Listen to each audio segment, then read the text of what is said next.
Hello, welcome to my channel, welcome to my live stream. Please hit the like button if you just joined. Thank you very much for joining this live stream all the way from Africa, Pwat. That's where I'm streaming from. Let me know where you're watching from, please. Let me know where you're watching from so we can communicate, we can chat. Tell me where you're watching from, and please hit the like button if you just joined the live chat. This is Pwat to the world. Yesterday I did a live stream at Wang. The Luo know this, and the Luo, if you're a Luo, you need to know the history of the Luo. And Wang is a very, very, very important part of that history. It is a place located in Puvungu, and Puvungu is in Junam, in this area where I come from. So yesterday we went and visited Wang. Uh, in brief summary, Wang is a place where the two brothers, Nipir and Labongo, had a disagreement and had to cast an axe in the River Nile, where the two brothers went their separate ways. The Nipir and his family remained on this part of the River Nile, and Labongo crossed the River Nile and went and settled into that Choli, Lango, Jipadola, and finally the Luo of Kenya, Kisumu. So I'm a proud Luo. We can call us Nilotics. That's the ethnic tribe. Nilotics. Mainly, we eat grains. Grain are mostly our staple food. Grain, and of course fish, because most of us tend to settle. Yes, Bunny, hello. Most of us tend to settle by the water bodies. We are along the River Nile, and then of course around Lake Victoria, the areas of Kisumu in Kenya. Of course, we all came originally from southern Sudan, and came down into northern Uganda, the sides of Apa, and then came to Pwat, the area called Puvungu, and then crossed and went. One thing I've never understood, I don't know if you've noticed this, where we are, we think the north is supposed to be up, but then the river Nile flows from the south to the north.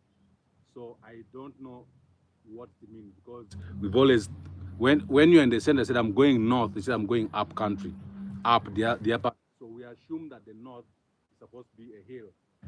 Speak my name, please. Wajid Ali, my man, welcome to my channel. Please hit the like button. So the north, I've never understood this actually. I came to think about it. Where I am, we always think the north is uphill when you're going up. But then the River Nile, the source of River Nile is in Jinja, which is south of the north, and it flows in the north. Yet we know water bodies flows going downwards. So that has always confused me, and I'm sure it confuses a lot of people. And even when you think of the east and the west, the northeast and northwest, so it's really typical. It's a bit tricky. But yes, we came from Bar El Ghazal, an area in southern Sudan, and then of course we moved southward and settled in. All along, press the screen like button to coming all like and lives.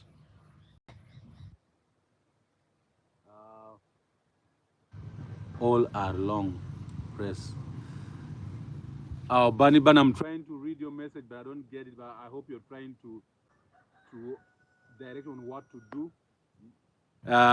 Yes, we'll get there. The long screen button is coming all like and live. I don't know, but thank you for the advice. Thank you very, very much. Yeah, now I don't know. I wanted to tell people about the cost of living. If we are to live with money only, depending on money, how hard or how simple would it be? Now, the way I've seen it, if you go to developed country where the economy is all about money, everything you have to buy, you can't grow anything, and then it is the value of the same item in my country will be much cheaper in my country. And yet here they call us third world and very, very poor. But then if you gave me $1 to go to the market, in my local market, I'll bring more stuff than you can ever bring in a market in the Western world. So does that mean we are poor? I really, because I come to think about it, if you gave me $10, I went shopping, I wouldn't be able to carry the stuff I buy with $10 in my village market. But I'm sure you might only get one item in a supermarket if you went like to Walmart, or let me say Tesco's, or those big supermarkets. You will get very, very little. Now tomorrow I will get $2 equivalent. Let me say $1 is about 3,080 shillings. Now here I have 20,000. I'm going to assume this is $1, $2, $3, $4. So roughly, let's say this is $5. But tomorrow I will go with 10,000 shillings, and I will be live. I will go to the local market because you have a weekly market. I will go to the market and see how much I can get with 10,000 Ugandan shillings. Now, 10,000 Ugandan shillings can be equivalent to about $2.50. 50.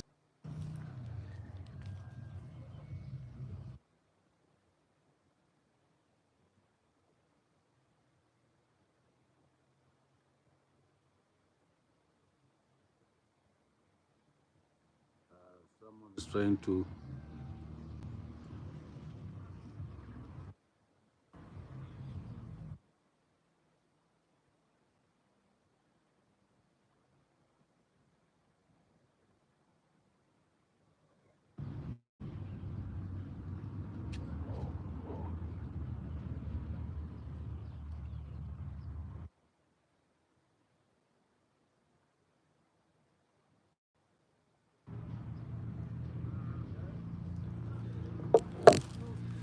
So yes, I will go with only 10,000. Now, of course, the amount of stuff I can fetch with 10,000 in my village market is much, much more. And of course, it will be organic. I will only get food stuff. I'm not going to buy maybe shoes or anything. I'll only get food stuff.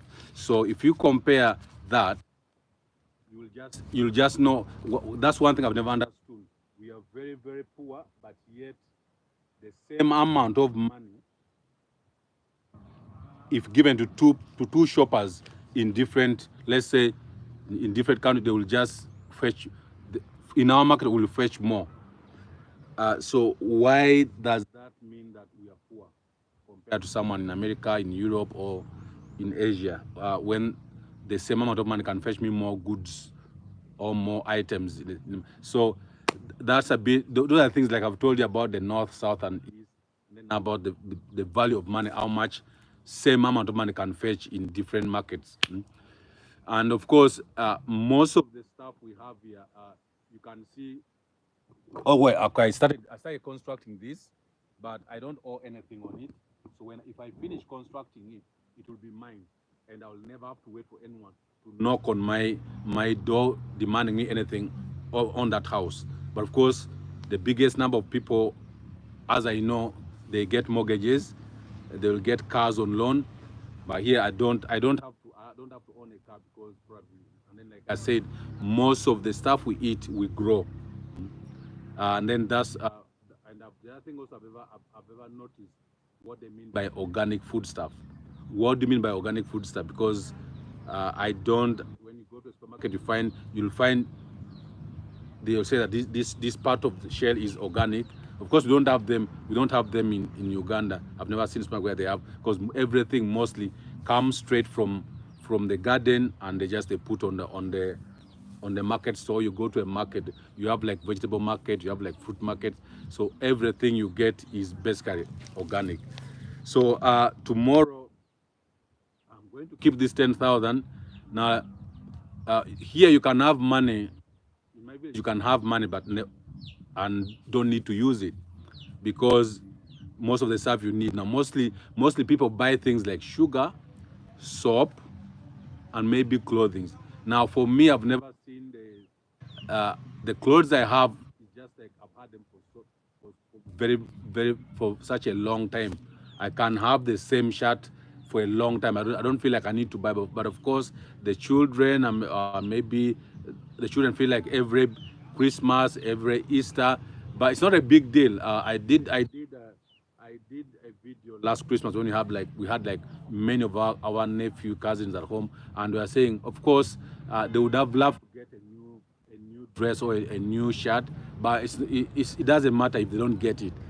But I think the most important thing here is food, and food is really cheap. It's only cheap because most people grow it themselves, and if you went into the market, you can get a lot of food with little money. And that's why they can say we live on less than $1 every day, but that dollar, if you translate into the what we have, it's really a lot. And yet, for someone who is in America, when you hear that someone lives on $1, on less than $1 every day, it is scary, because $1 cannot give them anything. You cannot buy anything with $1 that is satisfactory if you went to a supermarket in America. So yes, here money is people value money, but it does not really bring a lot if you have it in the house, because you need mostly the food stuff. You need mostly the food stuff, and then if you have the money and went to a market, you only need to buy the things that you cannot grow. That's why the things that if in a local market here, the things that we can all grow are cheap, because if this one does not have it, the other one will always have it. So the cost of living, I don't know why they should say she's high, yet most of the stuff we don't buy. I don't know if you understand what I'm trying to say. So yes, like I said, the North, I don't understand why they say the North. I don't know whether we are the one that have gotten it wrong by saying that the North is upward and the South is downward. Yet the River Nile flows from the South going to the North, which is about water. Water body don't flow uphill. They flow downhill because of the slope. So yes, let me know. Yeah, please. I've seen one like. Thank you very much, Bani Bani.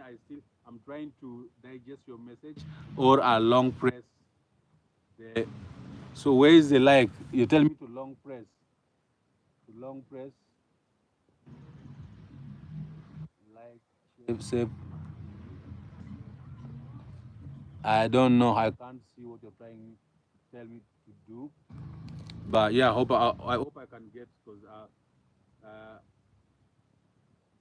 like I saw, I can mute the volume, so I will do that tomorrow when yeah, I can mute the microphone. So tomorrow I will mute the microphone and take you to the market, so that I don't have anything interfering. Then you can see how much I can fetch you to $2.50. So the market here on a Wednesday and Saturday.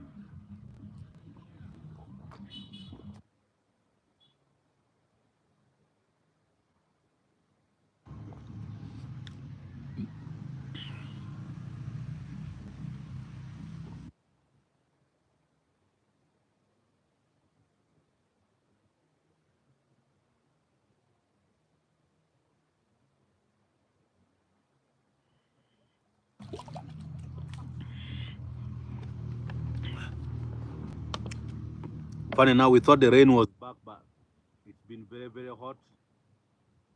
It's been very hot, so you can see me sweating. I need to take a lot of water.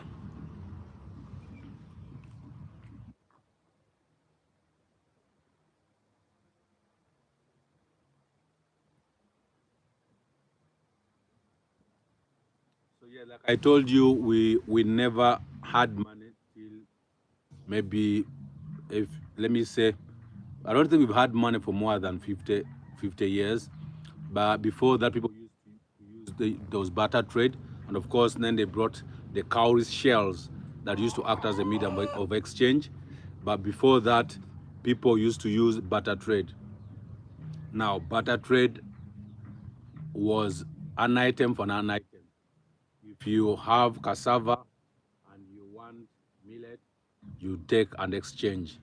Or sometimes it would be, if I wanted I have a big garden and I want it to be cultivated at once, I would just get, if it is a job that can be done by women, because mostly cultivating or plowing the garden is done by men, and then weeding and harvesting can be done by women. So if an individual wanted men to do some cultivation, or let's say construct a grass thatched hut for him, he will just slaughter a goat, and that is in itself is barter. So basically, you're providing food, and then they come and do the work for you, and then they eat, drink, and call it a day.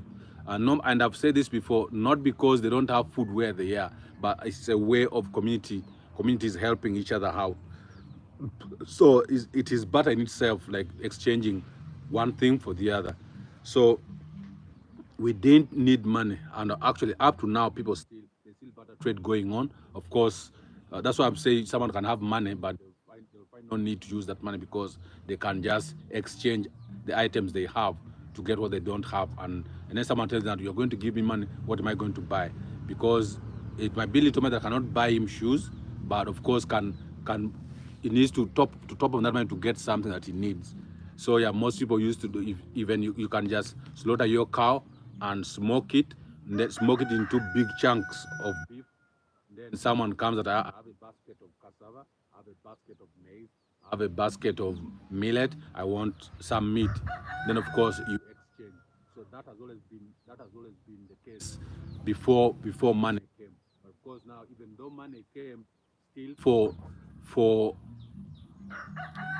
little amount of money you can still get a lot. The other time it was a market day on Saturday. Was it Saturday or last Wednesday? And there was a lady I knew was carrying a basket full of dried cassava, and I took all that cassava. But of course, when they go into the market, they are charged a fee, like a toll for you to enter the market. So I told them I just wanted to save her from that toll, because then if they charge her a toll, and then she enters the market, then she sells, and even though you don't sell, you still are paid the toll anyway. So I gave her, it was less than $1 to take the whole of that basket. Now you can see how much money can fetch you in my local market.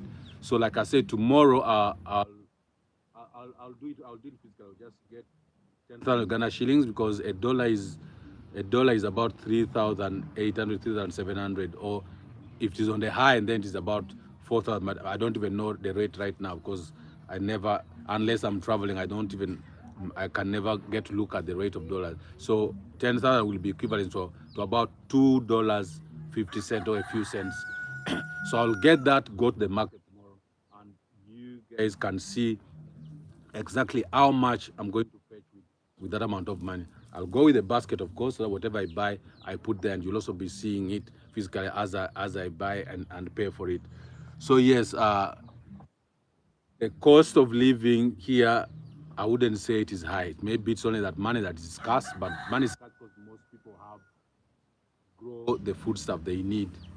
So normally it is money is not used that very much. So when they say less than $1 per day in poor countries like my country, I think a dollar fetches more in this country than to fetch in the US.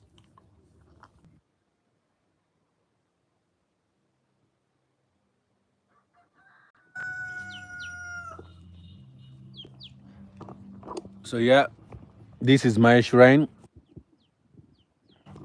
For those who have not seen it, this is my shrine. Uh, I had it made purposely for this, for me to just sit and have a chat, do my live stream, and also I intend to put, should I call it memorabilia or stuff that are made in my village, my clan. We are blacksmith. We make knives, we make spears, we make spears.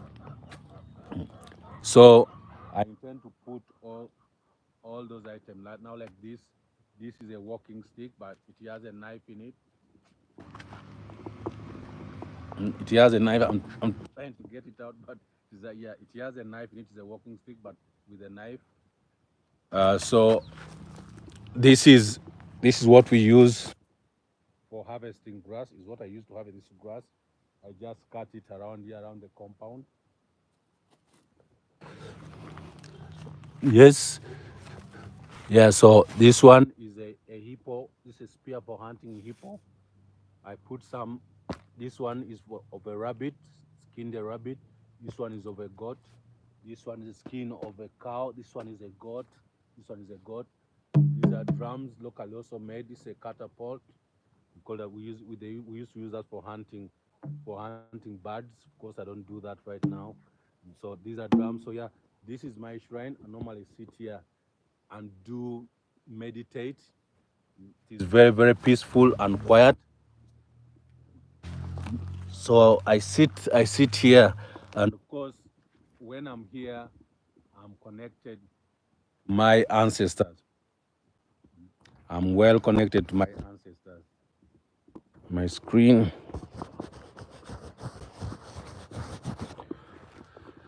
This is where I get connected to my ancestors. I sit here, very quiet place.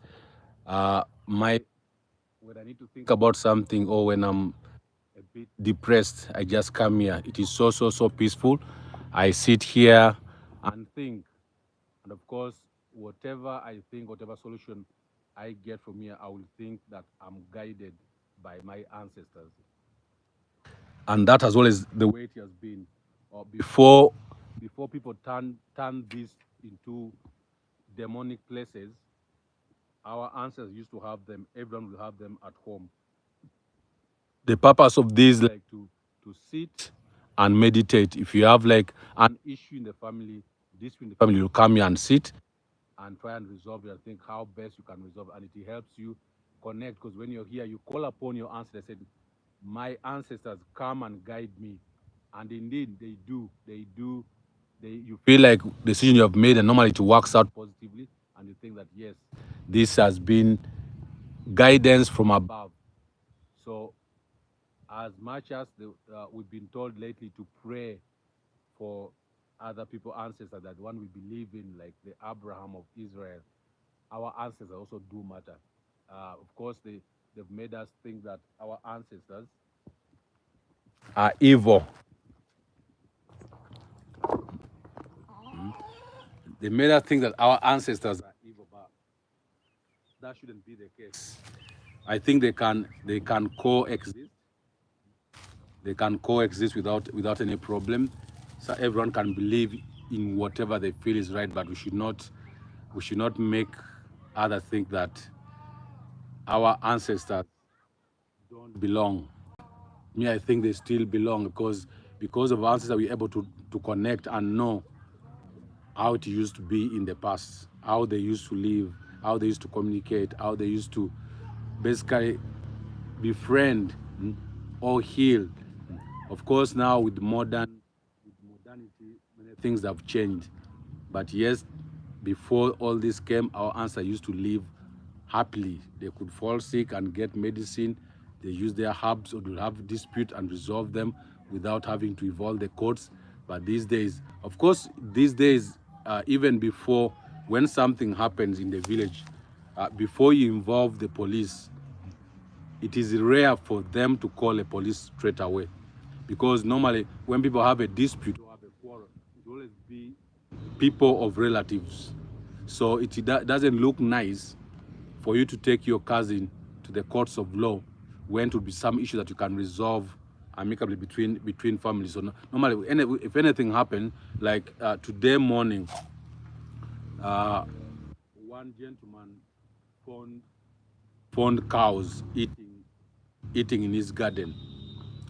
So he tried to gather these cows so that he can take them to the clan meeting for them to basically to try and resolve it. But the owner of the cows came and found him, and they had a fight. So when he came, before they could go to the court, the family had to sit down and say, listen, first of all, during the dry season, animals are left to roam. Basically, they are left to roam without without being basically put on a leash, because it is the dry season and there's nothing basically to be destroyed. So they shouldn't someone not should not be holding cows. But when it is cultivating season, all animals are supposed to be tied. If one animal is caught grazing on anyone's crop in the garden, you'll be fined and you'll made to pay some sort of fine, or even basically pay what is equivalent to what has been destroyed. I don't know how they measure that. So yes, but there are courts of law. But by the time, if unless they fail to resolve it as a family, as a clan, or as a village, then they will get the local leaders or the police involved. So yes, and that's the way it has always been resolved with the ancestors. There used to be fights, but of course, whenever there's an issue, they'll first sit down. Maybe the elders from another village and this village sit down and meet and say, listen. And normally, whenever there's a fine, it comes in terms of animals because there was no money. It comes in terms, and it will either be goats or a cow, depending on the magnitude of the offense. If it is so big, of course, they'll ask you to bring a bull. If you've done something, it's like, for example, if you had an affair with anyone along your bloodline, that one is a punishment. Of course, I mentioned this, and I've done a video, but of course it was removed because of the content. Normally, the girl, the boy will be told to climb on top of the grass hut, and the girl be inside, and they will get boys to surround that house and tell the boy to jump after slaughtering a goat. That's a ritual that is done basically to make sure that that type of sin, or what it's not, I don't know what to call it, is not done, is not repeated again. So they have special way of punishing for every offense that's committed locally before they can involve the courts of law. So yes, I still believe our ancestors play a big part, and that even us who are living now, we also one day be called ancestors. Will be old enough. So it is important for every person, wherever you are, I'm not only saying in Africa, wherever you are, it's important to tell your children the story where you come from.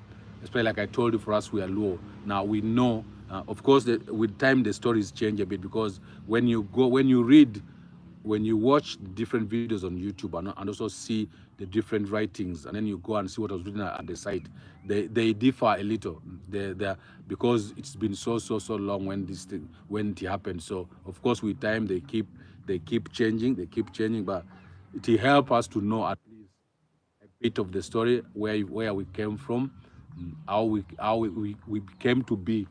So that is very useful, and I hope everyone can learn to tell their children, so that their children can tell the children of their children, and on and on and on and on. Then lifestyle messages are visible. So yes, let me know where you're watching from. I'm live streaming from Pwat. That one is in Uganda. Uganda is, of course, in Africa, East Africa to be precise.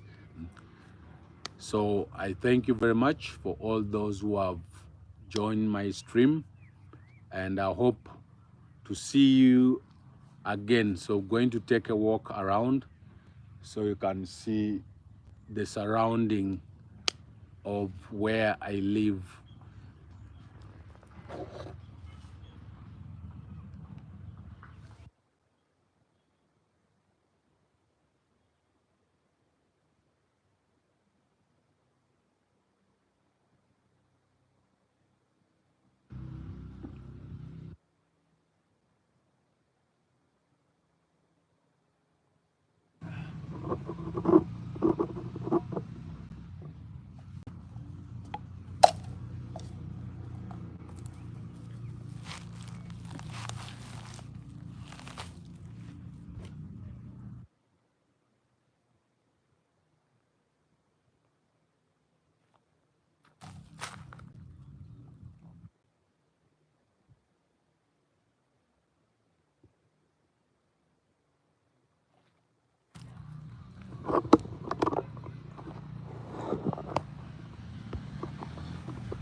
Looks like it's going to rain.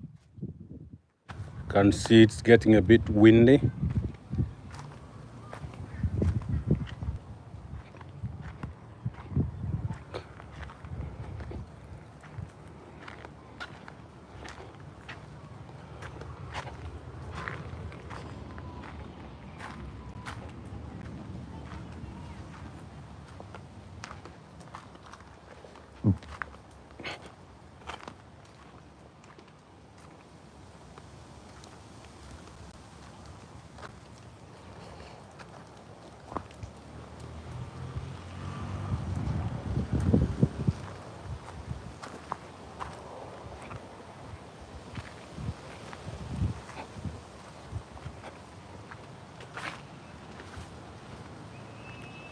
Yes, this is banana. So what you're having for dinner.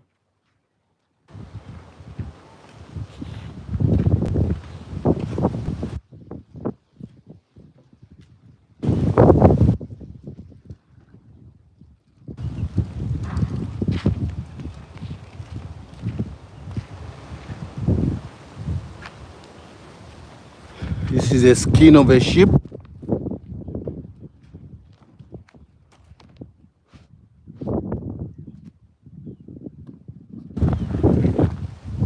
Don't want it to get wet.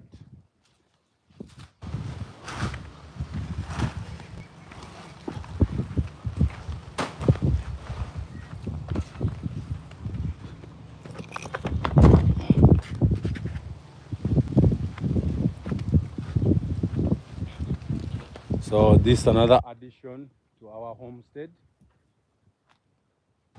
Very small and tiny, but brand new. So now we're going to work on the compound, make it smooth, and also add another layer on the wall. So that's how it looks.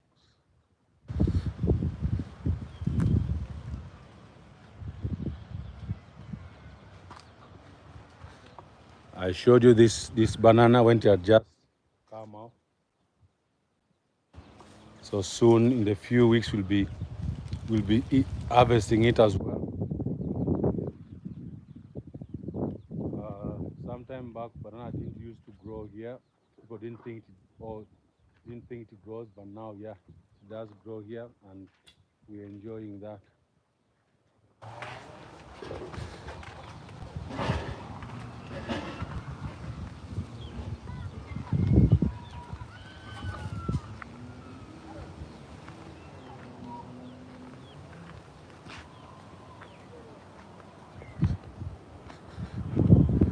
Yeah, getting windy, so it might rain. I thank you very, very much, all those who have tuned in. Till we meet again. Bye.